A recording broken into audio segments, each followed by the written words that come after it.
Go. Everybody's happy and smiling. Here we are.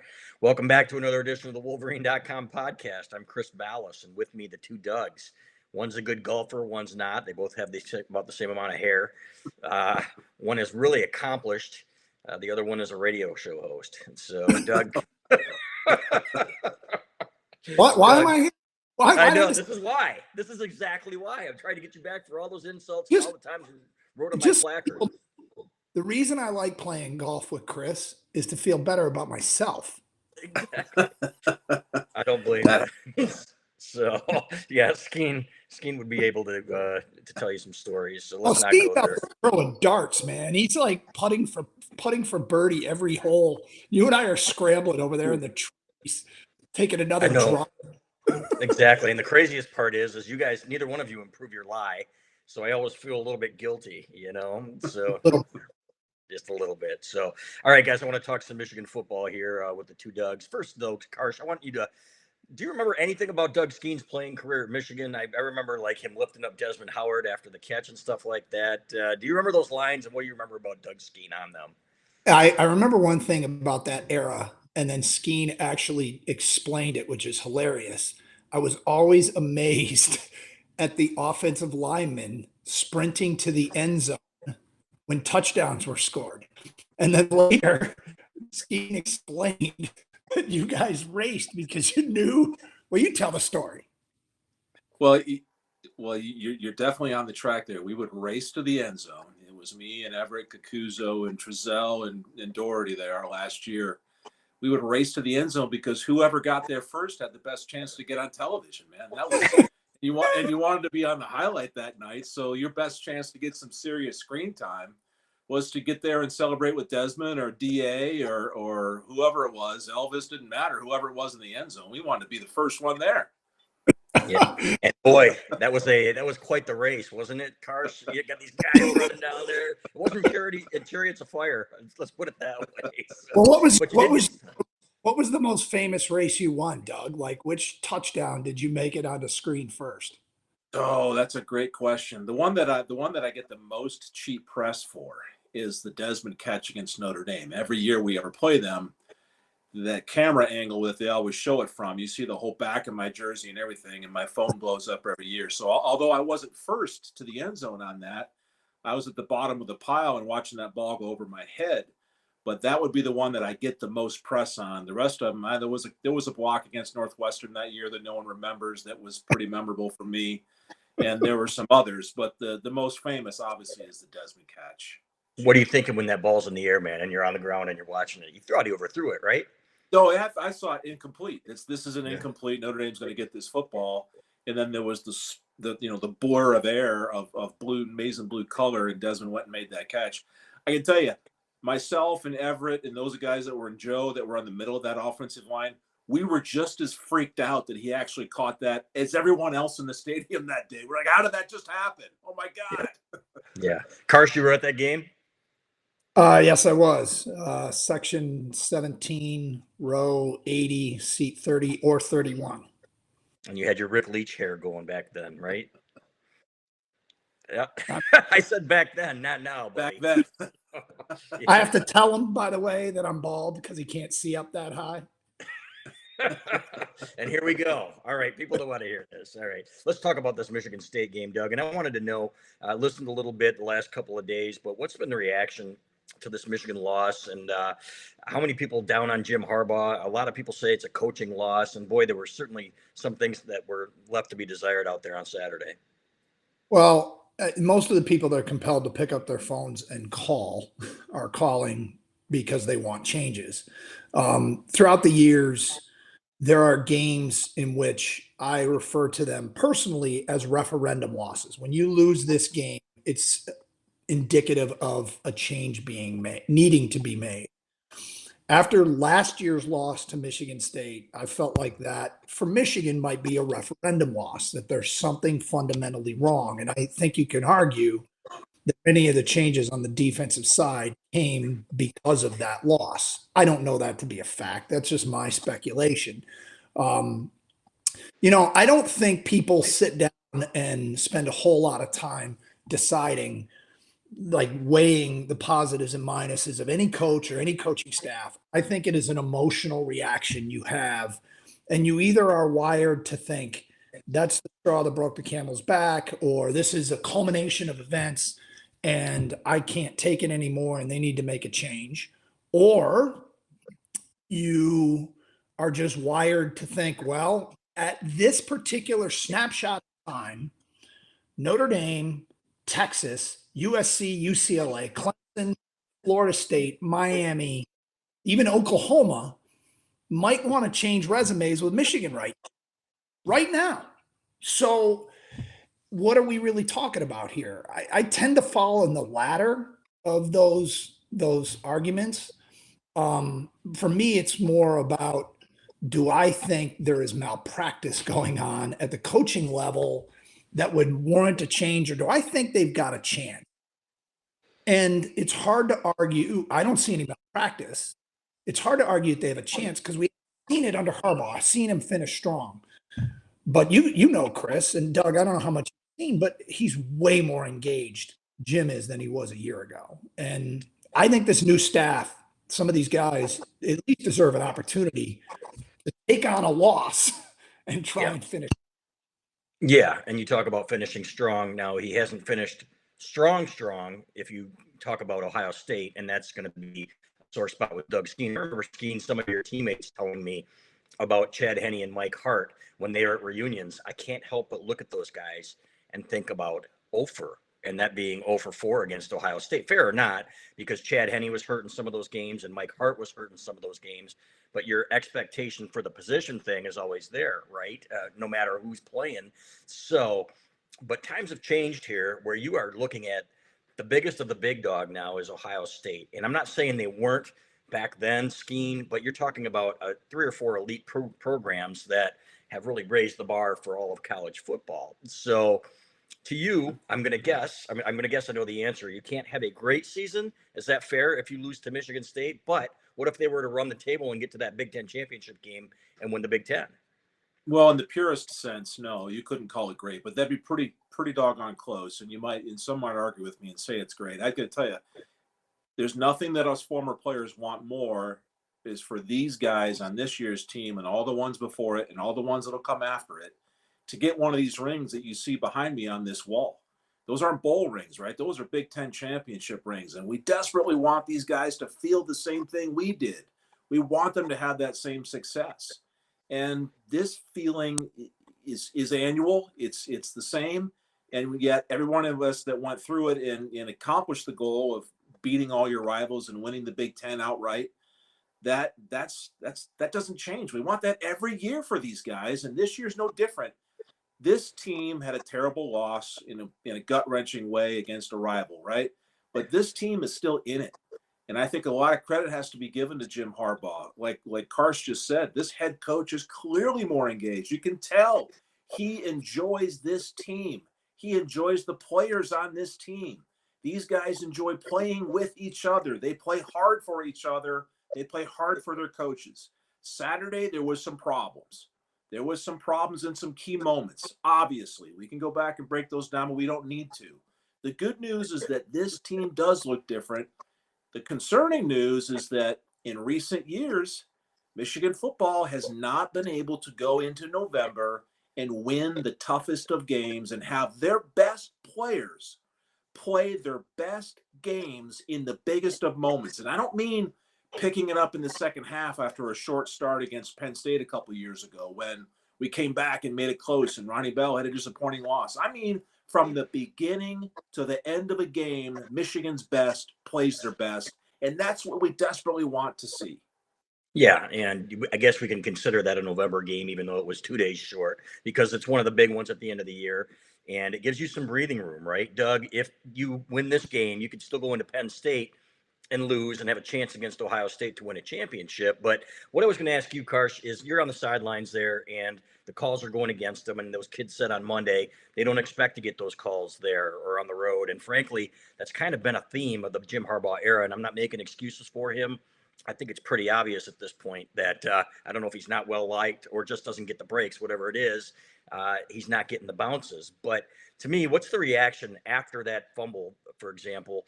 What was the reaction on the sideline? And just tell me how they responded to that.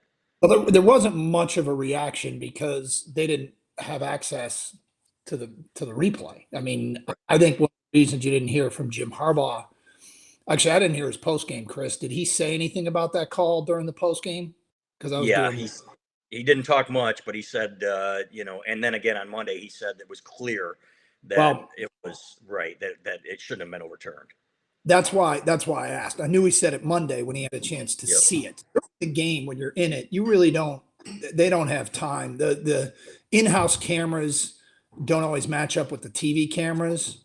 Where I saw that really, actually, in my opinion, impact the game was the JT was short game down in Columbus, where the in-house camera was a different camera than the network camera, and it was near midfield. And when they showed that replay, when the play went to review to spot the ball, and they showed the in-house replay, he looked well short from the in-house camera at Ohio Stadium, which was different than what the network was showing. So the team started to celebrate. Thought, we beat Ohio State. There's your fourth down stop. Well, when they came back and said the call on the field stands, it's a first down, those kids were shocked. I think Jim Harbaugh should have taken a timeout and improved because never scored. But so they didn't have much of a reaction. Harbaugh complained a little bit, but I saw a bigger reaction when they didn't get the pass interference on the fourth down on their second to last drive. Yeah, I hear your cat back there agreeing with you. So that's going to be great. That's great television. So I do want to ask Skene and Doug too. I've been wondering why not calling timeout when they are making the quick changes on defense, and Michigan State's running tempo here, and I'm seeing these guys run onto the field. I'm thinking they're going to snap the ball, and what's Jim Harbaugh doing here? And in my opinion, that was critical in this game. We can talk about calls all we want to, but there were some coaching things there where Mike Macdonald, maybe it's a learning curve for him, and I get it, being a first-year coordinator, but that's where your head coach has to come into play and say, hey, man, we're not set. Give me a timeout here. Yeah, bingo. So if you got an first-year defensive coordinator or whatever, the head coach has got to be watching every moment of that game. If anybody's going to point to a coaching failure on Saturday, I think that's probably the most fair criticism. Clearly, Michigan State had game plan to leave their offense on the field, to go tempo and force Michigan's defensive substitution game into some uncomfortable situations. We didn't respond to it accordingly, and that's on the coaching staff and ultimately the head coach to just burn a timeout, get this thing set, get the right guys on the field, because it resulted in 2 touchdowns from Michigan State because we weren't ready to play. And so that's a fair criticism of the head coach and his assistants. There may be, we can argue about run versus pass in certain plays in other areas, but that substitution thing, and you look at it on offense, Jim does that all the time. If the offense is up there and guys aren't set, or there's some confusion or maybe some hesitation before they're ready to take the snap and the play clock is coming down, you see Harbaugh sprint down the sidelines and call that timeout. And so why wouldn't we do the same thing on defense? We weren't ready to go. We didn't have our best guys in the right spot, and we got burned for it. So that's a fair one to put in Jim's lap. What'd you see on that, Karsch? Well, actually, interestingly, I didn't see a ton. They usually came after big plays, and I'm on the sideline scribbling notes, and I look up. So I didn't see a ton. I will, on that topic, though, for this week's pregame show, I chat with Mike Macdonald. We do every week in our scouting reports. And he told me after the second half at Nebraska, what they showed us, others will try and copy. And I know it. Mm-hmm. And we're going to be prepared for what Nebraska did in the second half, because we know others are going to throw the same looks at us, which was a lot of smoke, a lot of misdirection. I asked him the question, all right, Michigan State got you with tempo. And he just kind of said, we'll be prepared for it. We will be prepared. Yeah. Well, you hope so. And, it's tough to learn that way. Bo Schembechler lost his first game to Michigan State, and he learned from it. They came out with some new stuff. I remember reading about it. I was 6 months old, I think, at the time. So, but I think Doug Karsch was probably, a month and a half? You remember that well? Yeah, I just remember you were older than me. Yeah, exactly, as usual. I still have more hair and look better. But I will say that you learn from it, right? And Michigan State came out, and it was, in all honesty, they stunned them. Bo said they stunned them, and I think Mike McDonald got a little indoctrination here to the rivalry in a tough way. But let's move on, guys, to Indiana. Everybody, all the message boarders were talking about this great Tom Allen last year, and God, what if we had an energetic young coach like him, and how great that would be. And now he's 0-5 and last in the Big Ten East, and he's had his share of injuries. However, it is one of those things where, it's a what have you done for me lately profession. Skene, your thoughts on Indiana and where things stand with them? Yeah, it's amazing what a year can make a difference, and it's amazing how great players, and specifically for Indiana last year, their defensive front, their down linemen and linebackers were pretty doggone good, and that's why Indiana had a really nice season. I've watched Indiana enough this season to tell you that their defensive front is not all that good, and they don't have the superstars and the stud players that they had there. They've had some injuries over on the offensive side of the ball as well at the quarterback position. So Coach Allen doesn't look like quite the same wizard this year because he doesn't have the W's. It doesn't mean he's not a good coach. It doesn't mean his players not all in. It doesn't mean his players don't relish the idea of giving Michigan all kinds of problems and maybe knocking them off again. So with that in mind, and the way we know the game went last year, it was 24-7 at the half at Indiana. The game was over. The Michigan team was terrible in that game, and Hutch got hurt and everything else. There's all kinds of things to prove in this game coming Saturday night. I think Michigan will do so. Everything is still on the table to play for. Yeah, Karsch, it seems to me that this group, watching them on the sidelines, tight-knit, we see them celebrating and dancing and everything else. These guys just seem more connected than really a lot of the teams that I've seen here under Jim Harbaugh. And I'm not saying the other ones haven't been, but this one seems particularly tight. Well, they do, and they've always said that, but I think it's easy to say that when you're undefeated. I think it's easy to feel that way when you're undefeated. Let's find out now. Now is when you really find out if it was all, what's the line that winning is the best deodorant? Let's find out if now that they've experienced a loss, now that they've experienced a loss, how do they respond to it? Because we've seen Michigan teams in the past say a lot of these things, but the wheels kind of have come off at the end of some seasons. And so not every year, but they need to prove it now. I was more interested in how they look. People aren't sitting there rooting for losses, but this is where you find out if that stuff is just cliche or if it really matters. And in the case of this team, I think we start to find out on Saturday because Doug was just talking about last year's Indiana game. What about every Indiana game for the last decade? Going to overtime and fourth quarter games. And, didn't Jake Moody kick like 5 field goals 4 years ago to beat Indiana? Yes. So it's crazy how many of these games have been close. And it was only a matter of time before Indiana won one.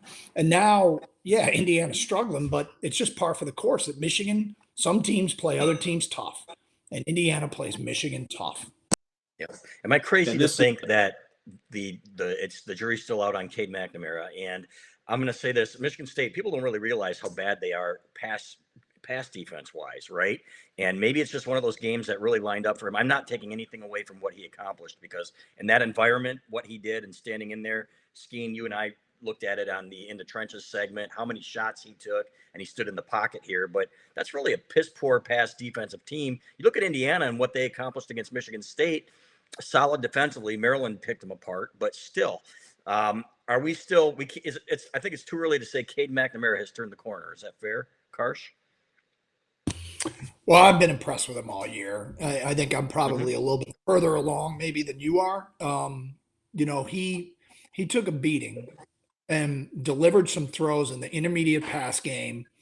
And, even if Michigan State obviously isn't an elite pass defense, he found some guys. And, as much as everybody reacts to how, hey, great, Andrel Anthony, Cade McNamara had something to do with that too. Andrel Anthony said to me post-game that his first route, the first touchdown, he was not even sure of the defense. He was trying to figure out what the defense told him what route he should run, and that when he turned to look for the ball, he said he turned to look and the ball was right there, and he couldn't help but catch it because it was thrown right where he had no choice but to catch it. There was a play that nobody will remember. And the game, Chris, I remember you were field level for the Tom Brady Penn State game. And off the field after that game, and Skene, you'll love this. And Chris was like, "Oh my God, it is crazy down there." And I'm like, "Yeah, crazy." And you can't, like, you don't realize the quarterback has to see over linemen and over on-rushing linemen. There's not always a perfect passing lane, and you can't see stuff all the time. Sometimes you're throwing to a spot. Sometimes you're throwing based upon where the safety is. But there was a play the beginning of the second half, Michigan's first possession. It was a 3rd and 9, and Eric All runs a route where he goes down the field and just cuts to the left. And I think it was Crouch, the linebacker, was draped all over him. And before All made a cut, Cade delivered a ball. All turns right into it. And I mean, it was an incredible throw, and All puts his hands up, and it just sticks, and it was a bullet. And I'm like, wow, that's an incredible catch. And the guys upstairs doing play-by-play said, "Nice catch by All." And I'm like, no, that's a phenomenal catch where he got it last second just as his head turned, and McNamara put it right on the money, and at field level it looked completely different. And when I saw the replay, I'm like, yeah, it doesn't look that impressive, but at field level, it was, I was like, wow. So I guess I'm a little bit further along with McNamara. And by the way, how about Eric All? Right. Yeah, it's about time. Yeah, I think this year, and we said it, we've always said that he's going to elevate this offense when he plays the way that he can, right? And that isn't dropping the ball, and he's blocking better. Jay Harbaugh talked about that today, about how he's stickier, and Skene always talks about it, and he gets mad. Karsch, he's like, "I ain't not that guy. Finish your block and everything else." And I do respect, by the way, the violence with which that game is played. Skene, I don't know how you still have all your bearings, man, because it gets violent down there. But with McNamara, this is really the first game, though, Doug, where I can say every ball that needed to be right there was right there. The Shane Ristel pass, and it makes a huge difference if you don't have to turn back for the ball. If you're hitting a guy in stride, to me, that's indicative of a guy that, hey, this is the kid that I saw last year at Rutgers that I've been kind of waiting for, where he just seemed looser to me. And maybe it's unfair because they've been running the ball so much to say, hey, and I have not been a critic of Cade McNamara. I've said all along he's the guy. But to me, I thought he really turned a corner in this game. But I still want to see this again going forward against good defensive teams. Skene, your thoughts on McNamara? I'm with you. I'm with Karsch and the Michigan fans that have been supporting this kid. And Doug, I'm glad you described it really well. And to get some people and some fans into what it's like to stand out there and in standing in the pocket while there's and no less than 4, maybe 5 or 6 guys coming to try to absolutely destroy you, and the discipline it takes to keep your eyes downfield, find your target. If it's not there, find the next one. If it's not there, find the next one, all while not worrying, I should say, about getting your head taken off. The toughness that it takes to stand in that pocket, because at times you are going to get drilled. At times there's just a dude that can't be blocked. He's unblocked. And you got to know where that's coming from and get rid of it. And so I've been a fan of McNamara. I've been talking about it all year long. This kid's body language when he's on the field, the tight-ups on the television shot when they're looking in his eyeballs there. He doesn't seem to have any panic about him at all. He's a cool, collected customer. And that expresses confidence to those offensive linemen in there. I'm telling you, having been there, done that. When you know your quarterback has got ice in his veins and is going to step up and make a throw, even after he's been drilled a couple times, unfortunately, it gives you a confidence that I'm going to play harder for this guy. He's working hard to get us down the field. He's going to get us down the field. McNamara is the best chance, and that's why he's the best. He's the kid that's been starting the whole time. That doesn't mean that J.J. McCarthy doesn't do some unique things himself. But J.J. is a young freshman who doesn't have the experience to just have been through a few things. His best time is yet to come. But McNamara is the guy, and he's going to have to play even better here in November if this team is going to reach its goals. Whatever you did in October, fine and great. It better be better this month, just as October had to be better than September. Teams are scouting you. Teams know your tendencies. Teams know where your weaknesses are, and if they find one, just as Michigan State did off of the Nebraska game, as you guys talked about, now you got to come off of that. Now you got to get better than that. There was a play in the Michigan State game where Michigan State brought a blitz. off of the left side. It was the corner or outside linebacker, can't remember who, was covering Eric All. And the blitz came right away.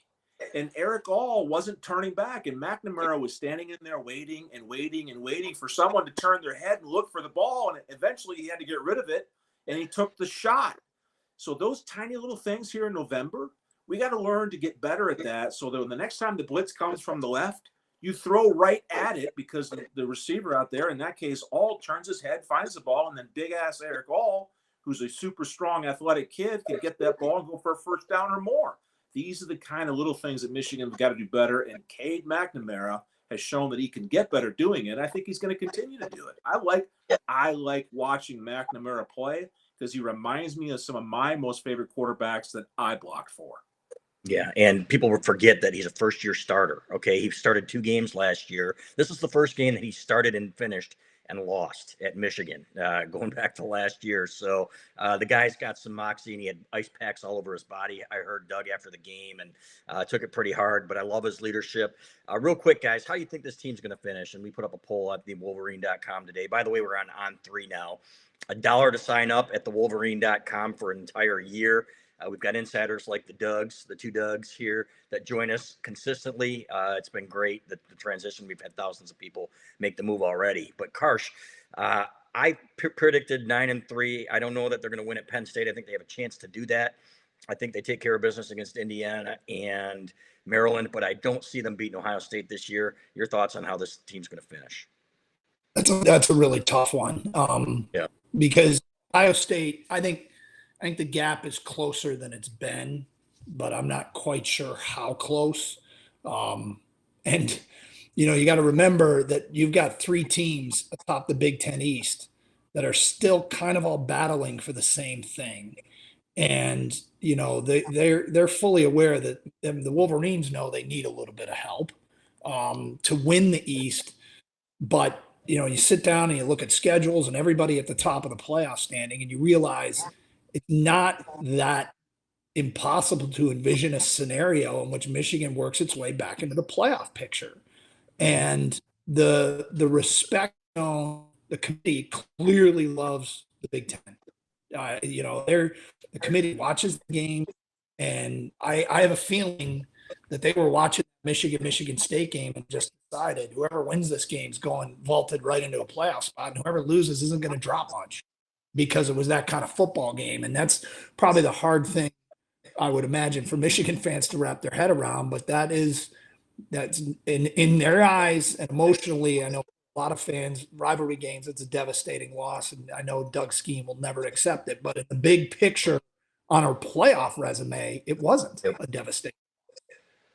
Michigan State doesn't have a cakewalk. They're it's amazing. Their last 4 games are Purdue, Maryland, Ohio State, Penn State. Those are the top 4 passing offenses in the Big Ten. Those are the top 4 passing, and they have to play them all. Right. So, Kenneth Walker may run for 500 yards against Ohio State because their rush defenses, struggled, but they've got work to do. 4 games is a lot of games to be played. I don't know that I even came close to answering your question, Chris. You didn't, but thanks, Doug. I was like, is he going to answer my question? So your thoughts, does Michigan go 9-3, 10-2? What do you think? I mean, if I had to bet, I would bet on 10-2. But I remember Chris Balas one day before a season years ago saying, I think they're going to go 9-3, but I'm not conceding anything. I'm not conceding. I'm not a biased journalist. I don't know what you're talking about. So I would guess. I would guess 10-2. Yeah, Skene. Yeah, you and I have talked about this, and I have to go back with what I've seen in recent years. It just go off the trends and in the seasons, not just last year, which we know that was a mess, but the year before that, whatever it is in the potion, whatever's in the water at Schembechler Hall, for some reason in the last 3 or 4 years, going back to the JT game in Columbus, Michigan's players have not played their best games in the Ohio State game. And this is not just a one-year thing. They have fallen short and not performed well. I don't think they're going to beat Ohio State as we sit here today. What I need to see against Indiana and then at Penn State is a November improvement that we haven't seen in the last few years. That's what will get you up over the top and get you a chance to beat the Buckeyes. The pragmatic part of me says 9-3. Tough road games against ranked opponents. I'm sure it's going to be a night game at Penn State. It's hard for me to say we're going to win that game because we haven't done it before. But this team gives me hope that they can. But if you're going to put a gun to my head and say, give me a number, I'm going to tell you it's going to be a 9-3, disappointing finish to the season, a disappointing November. But dang it, I don't want that to happen. There's indicators with this defense and the emotion and the way they play and the way they can rush the quarterback and the way we can run the football. When we're at our best, we're in every one of these games. And we can win these games. I just haven't seen it. So therefore, I have to say, until then, I got to go with what I've seen. Yeah, I'm going to go with 9-3 as well, and that will be a 3:30 start. Probably it won't be a night game because it's in the middle of November, so it won't be a whiteout, but they're doing a stripe out, whatever the heck that means. The blue in the middle of the field. Yeah. So and that is a great environment. So it will finish in the dark, but it won't start in the dark. Let's put it that way, guys. I really appreciate your time. The two Dougs here. We'll do it again. It's a lot of fun, a lot of camaraderie and chemistry, even though we brought Karsch in. So, Doug, thanks for being here and taking some time. This is how we treat all our guests. I'll hustle right back, Chris. I know you will. You're great. Love listening to your show. Good stuff, guys. We'll talk to you later. All right. Thanks.